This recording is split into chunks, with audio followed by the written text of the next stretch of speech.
बड़ी खबर के साथ बुलेटिन की शुरुआत करते हैं। जैसलमेर में पाकिस्तानी ड्रोन का मलबा मिला है। जैसलमेर में पाकिस्तानी ड्रोन का मलबा मिला।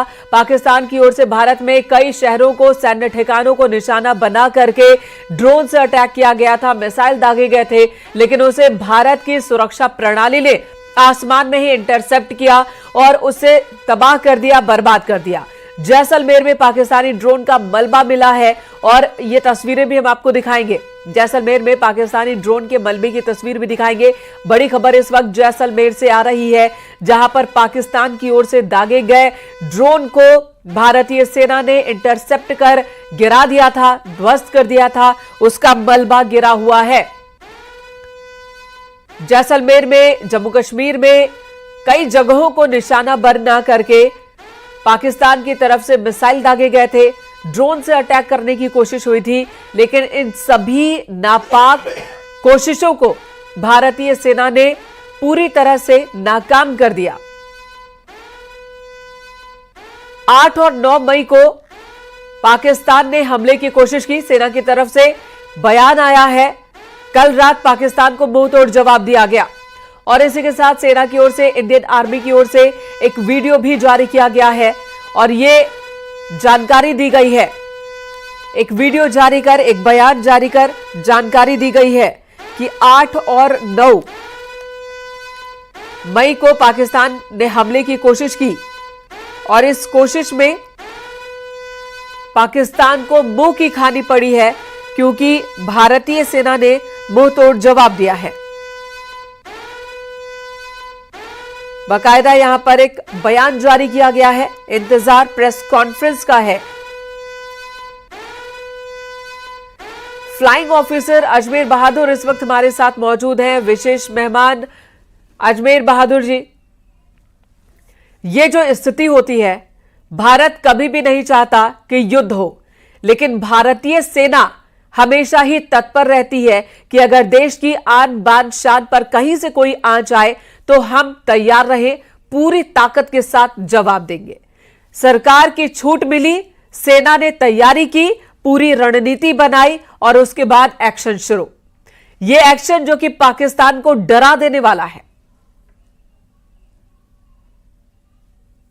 जी जी जी मेनका जी, देखिए ऐसा है कि जब यहाँ पर हमारे यहाँ आतंकवादियों ने 26 हमारे नागरिकों को मारा था, तो उसके बाद से ये तो निश्चित था कि इन आतंकवादियों को सबक सिखाना पड़ेगा और इनको नेस्तनाबूद करना पड़ेगा।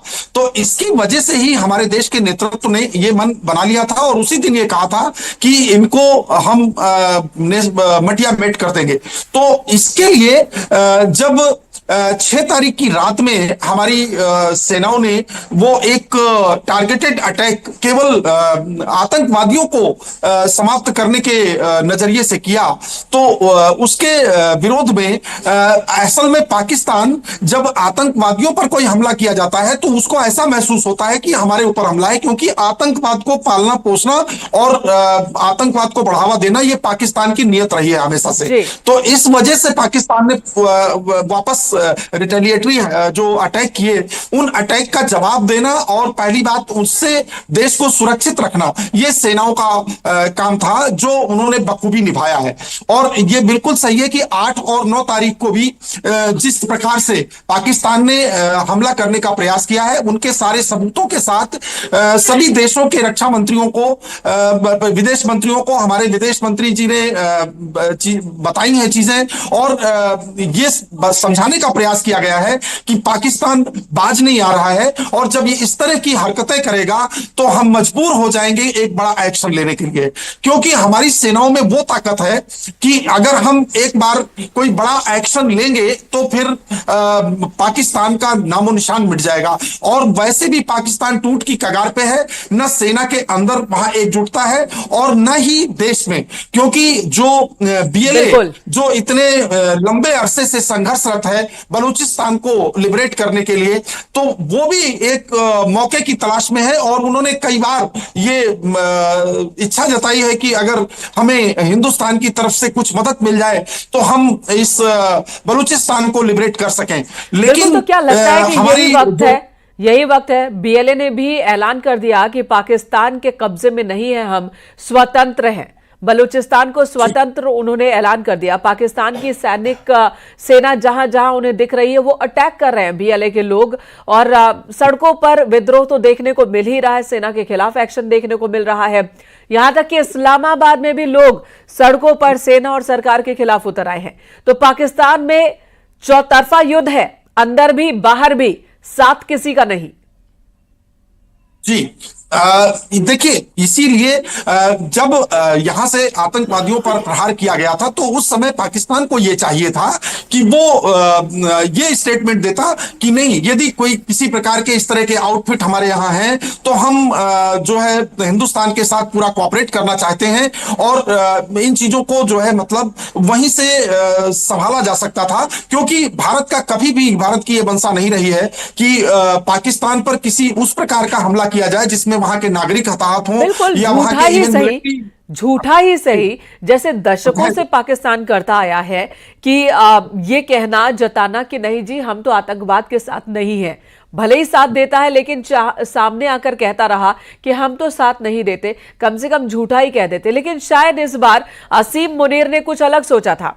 उन्होंने सोचा कि इस मौके का फायदा उठाया जाए, लेकिन उनकी जो लालच है एक कुर्सी को लेकर, वो पूरे पाकिस्तान के लोगों को अब भुगतना पड़ रहा है। उनके लालच का खामियाजा पूरा पाकिस्तान भुगतेगा।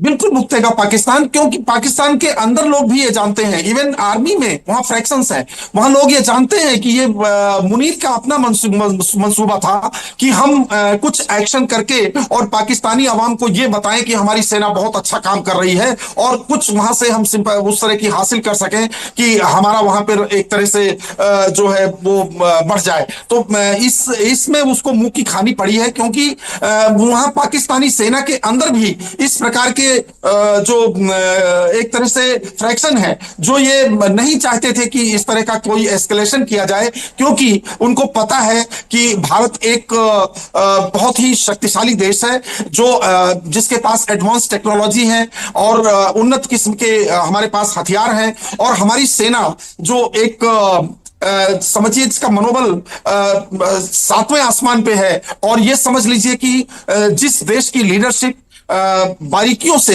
हर छोटी छोटी बातों पर नजर रखती है और हर चीज के लिए साथ में खड़ी हुई नजर आती है, तो उस तरह की देश की सेना का मनोबल किस प्रकार का होगा वो आज देखने को मिल रहा है कि वहां से जो मिसाइलों के अटैक किए गए या जो भी ड्रोन उधर से आए, उन सभी को नाकाम करने का काम हमारी सेना ने किया है।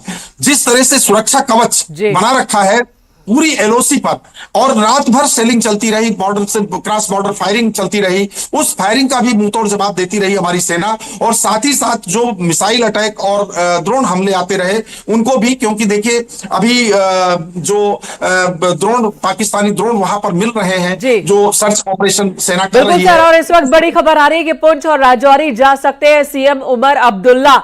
इस वक्त की बड़ी खबर आ रही है। इससे पहले उमर अब्दुल्ला ने खुद एक तस्वीर साझा करते हुए सोशल मीडिया साइट एक्स पर जानकारी दी थी कि वो बाय रोड जम्मू जा रहे हैं, वहां का हालात जानने के लिए, वहां के हालात का जायजा लेने के लिए। और अब खबर आ रही है कि वो पुंछ और राजौरी भी जा सकते हैं। पुंछ जहां पर पाकिस्तान की सेना की ओर से सीज फायर का उल्लंघन किया गया, 15 सिविलियंस की जान ले ली गई, जहां पर मोर्टार का इस्तेमाल किया पाकिस्तानी सेना ने। राजौरी में भी एलओसी पर सीज फायर का उल्लंघन जारी है।